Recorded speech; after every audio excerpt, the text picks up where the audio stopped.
Paix sur vous. Bienvenue dans ce premier épisode de la série 10 grandes contradictions entre la Bible et le Coran.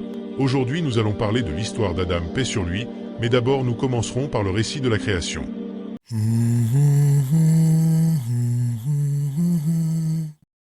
Dans la Bible, il est dit qu'après avoir créé les cieux et la terre en 6 jours, Dieu se reposa le 7e jour. Dieu acheva au 7e jour son œuvre qu'il avait faite, et il se reposa au 7e jour de toute son œuvre qu'il avait faite. Dieu bénit le 7e jour, et il le sanctifia, parce qu'en ce jour il se reposa de toute son œuvre qu'il avait créée en la faisant. Genèse 2, versets 2 et 3. Car pendant 6 jours l'Éternel a fait les cieux, la terre, la mer, et tout ce qu'ils contiennent, et il s'est reposé le 7e jour. C'est pourquoi l'Éternel a béni le jour du sabbat et l'a sanctifié. Exode 20, verset 11. Alors que dans le Coran, il est dit que Dieu a créé les cieux et la terre en 6 jours sans ressentir la moindre fatigue. En effet, nous avons créé les cieux et la terre et ce qui existe entre eux en 6 jours, sans éprouver la moindre lassitude. Sourate 50, verset 38. Alors un Dieu qui se repose, je ne sais pas pour les Juifs, mais pour les chrétiens c'est quelque chose qui dérange. C'est pourquoi dans beaucoup de traductions de la Bible, le verbe se reposer a été remplacé par le verbe cesser, ce qui fait que Dieu a pris un jour de repos sans éprouver de fatigue. Mais même après ce changement d'interprétation, il y a toujours une contradiction avec le Coran. Car dans ce dernier, Dieu ne marque pas une pause, après avoir créé les cieux et la terre, il s'établit ensuite au-dessus du trône en administrant toute la création. Votre Seigneur est Allah qui créa les cieux et la terre en 6 jours, puis s'est établi sur le trône, administrant toutes choses, Sourate 10, verset 3. Autre problème dans la Bible, et contrairement dans le Coran, Dieu achève la création 2 fois, la première fois au 6e jour, et Dieu vit tout ce qu'il avait fait, et voici c'était très bon. Et il y eut un soir et il y eut un matin. Ce fut le 6e jour, et les cieux et la terre et toute leur armée furent achevés. Genèse 1, verset 31 et Genèse 2, verset 1. Et la deuxième fois au 7e jour, Dieu acheva au 7e jour son œuvre qu'il avait faite. Et il se reposa au 7e jour de toute son œuvre qu'il avait faite. Genèse 2, verset 2. Ce qui fait que l'auteur a réussi l'exploit de se contredire dans 2 versets qui se suivent.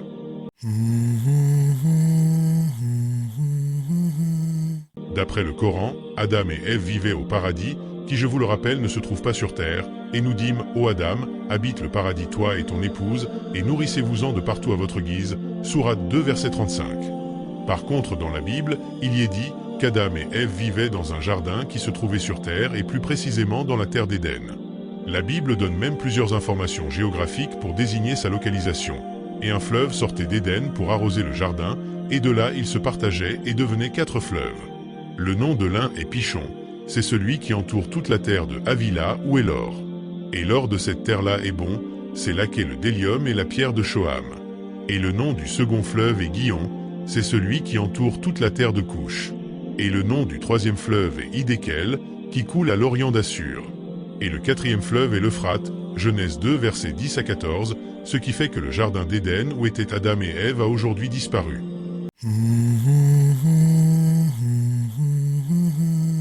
D'après la Bible, Adam avait pour mission de cultiver le jardin d'Éden et de le garder, contre quoi, je ne sais pas. Et l'Éternel Dieu prit l'homme et le plaça dans le jardin d'Éden pour le cultiver et pour le garder, Genèse 2 verset 15. Par contre dans le Coran, Adam n'a pas de rôle de cultivateur et de gardien, il ne profite que des délices du paradis. Et nous dîmes, ô Adam, habite le paradis toi et ton épouse, et nourrissez-vous-en de partout à votre guise, Sourate 2 verset 35.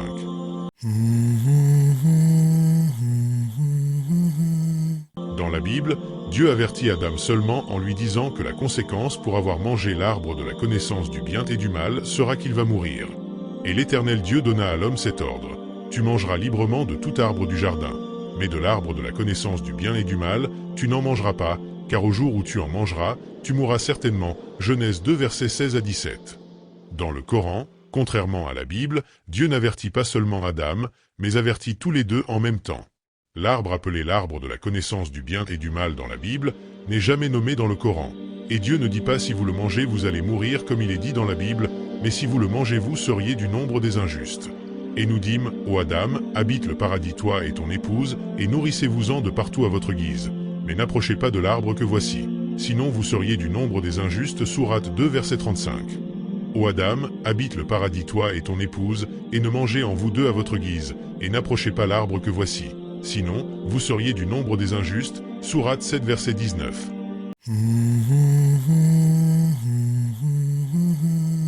D'après la Bible, Dieu a créé tout animal des champs et tout oiseau à partir du sol. Et l'Éternel Dieu forma du sol tout animal des champs et tout oiseau des cieux, et les fit venir vers l'homme pour voir comment il les appellerait, et pour que, selon que l'homme appellerait un être vivant, ce fût son nom. Genèse 2 verset 19. Alors que dans le Coran, Dieu a créé tout animal à partir d'eau, et Allah a créé d'eau tout animal, il y en a qui marchent sur le ventre, d'autres marchent sur 2 pattes, et d'autres encore marchent sur 4. Allah crée ce qu'il veut et Allah est omnipotent. Sourate 24 verset 45.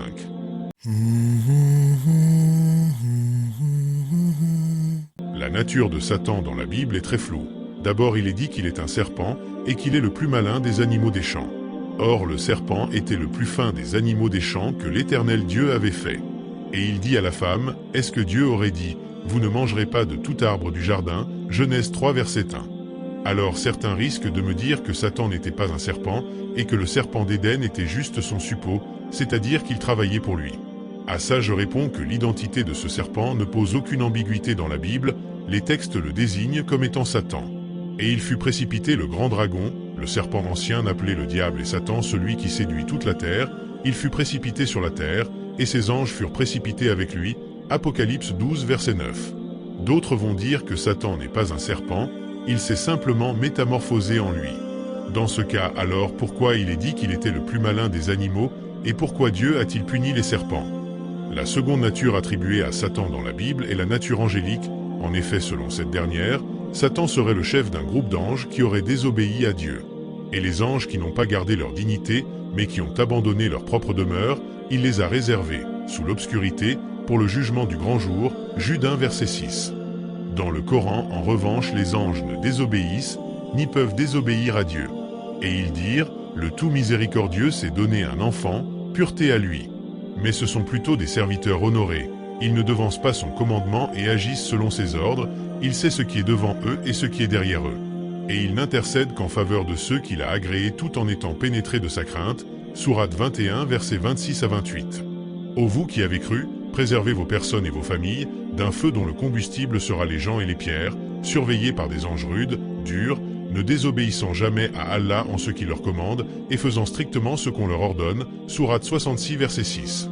Et aussi dans le Coran, Satan n'est ni un animal, ni un ange, c'est juste un djinn, c'est-à-dire un être créé à partir de feu, aussi doté du libre arbitre, et qui a vécu sur terre avant l'homme. Et lorsque nous dîmes aux anges, prosternez-vous devant Adam, ils se prosternèrent, excepté Satan qui était du nombre des djinns et qui se révolta contre le commandement de son Seigneur. Allez-vous cependant le prendre, ainsi que sa descendance, pour allier en dehors de moi, alors qu'ils vous sont ennemis, quel mauvais échange pour les injustes, Sourate 18 verset 50.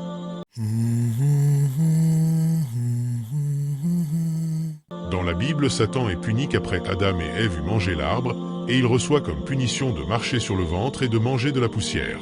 Et l'Éternel Dieu dit au serpent, « Parce que tu as fait cela, tu es maudit d'entre toutes les bêtes et d'entre tous les animaux des champs. Tu marcheras sur ton ventre et tu mangeras la poussière tous les jours de ta vie. Et je mettrai inimitié entre toi et la femme, entre ta postérité et sa postérité. Cette postérité te meurtrira à la tête, et toi tu la meurtriras au talon. » Genèse 3 versets 14 et 15. Dans le Coran, par contre, après avoir désobéi à Dieu, Satan demanda à Dieu de vivre jusqu'à la fin des temps, ce qu'il accepta, c'est la raison pour laquelle il est toujours vivant. Les punitions qu'il reçut sont, qu'il sort du paradis, et qu'au jour de la résurrection qu'il ira en enfer. Allah dit, descends d'ici, tu n'as pas à t'enfler d'orgueil ici. Sors, te voilà parmi les méprisés, accorde-moi un délai, dit Satan jusqu'au jour où ils seront ressuscités. Allah dit, tu es de ceux à qui délai est accordé, Sourate 7 versets 13 à 15.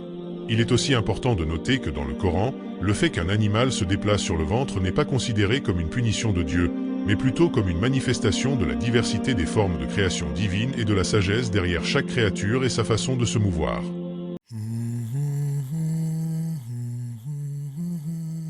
Dans la Bible, voici la punition qu'Adam reçut. Puisque tu as écouté la voix de ta femme, et que tu as mangé de l'arbre au sujet duquel je t'avais donné cet ordre, tu n'en mangeras point. Le sol sera maudit à cause de toi. C'est à force de peine que tu en tireras ta nourriture tous les jours de ta vie. Il te produira des épines et des ronces, et tu mangeras de l'herbe des champs. C'est à la sueur de ton visage que tu mangeras du pain, jusqu'à ce que tu retournes dans la terre, d'où tu as été pris. Car tu es poussière, et tu retourneras dans la poussière. Et Ève, considérée comme la première à désobéir à Dieu, a eu la punition suivante.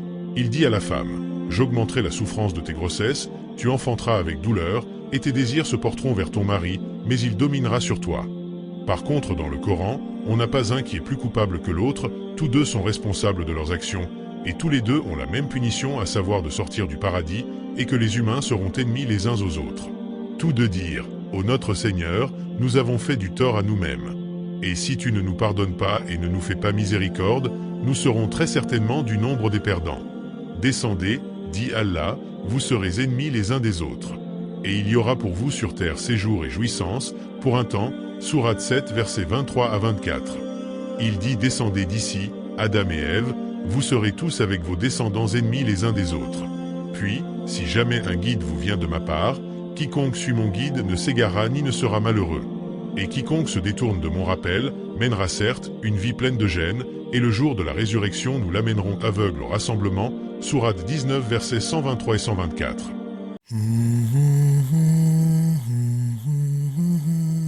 D'après la Bible, tous les hommes ont commis un péché lorsqu'Adam a mangé l'arbre. Donc toutes les personnes sont coupables du même péché. Ainsi donc, comme par une seule offense la condamnation a atteint tous les hommes, de même par un seul acte de justice la justification qui donne la vie s'étend à tous les hommes. Car, comme par la désobéissance d'un seul homme beaucoup ont été rendus pécheurs, de même par l'obéissance d'un seul beaucoup seront rendus justes, Romains 5 versets 18 et 19. Par contre, dans le Coran, Adam a été pardonné par Dieu. Tous deux, Adam et Ève, en mangèrent. Alors leur apparut leur nudité. Ils se mirent à se couvrir avec des feuilles du paradis. Adam désobéit ainsi à son Seigneur et il s'égara, son Seigneur l'a ensuite élu, agréé son repentir et l'a guidé, Sourate 20 versets 121 et 122. Puis Adam reçut de son Seigneur des paroles, et Allah agréa son repentir car c'est lui certes, le repentant, le miséricordieux, Sourate 2 verset 37.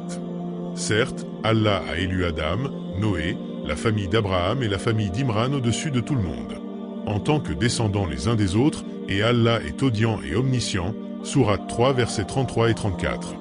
Mais aussi les générations présentes n'ont pas à rendre compte des péchés des générations précédentes, voilà une génération belle et bien révolue. A-t-elle ce qu'elle a acquis, et à vous ce que vous avez acquis, et on ne vous demandera pas compte de ce qu'ils faisaient, Sourate 2 verset 141. Merci d'avoir regardé cette vidéo, je vous invite à nous rejoindre pour le prochain épisode dans Coran versus Bible.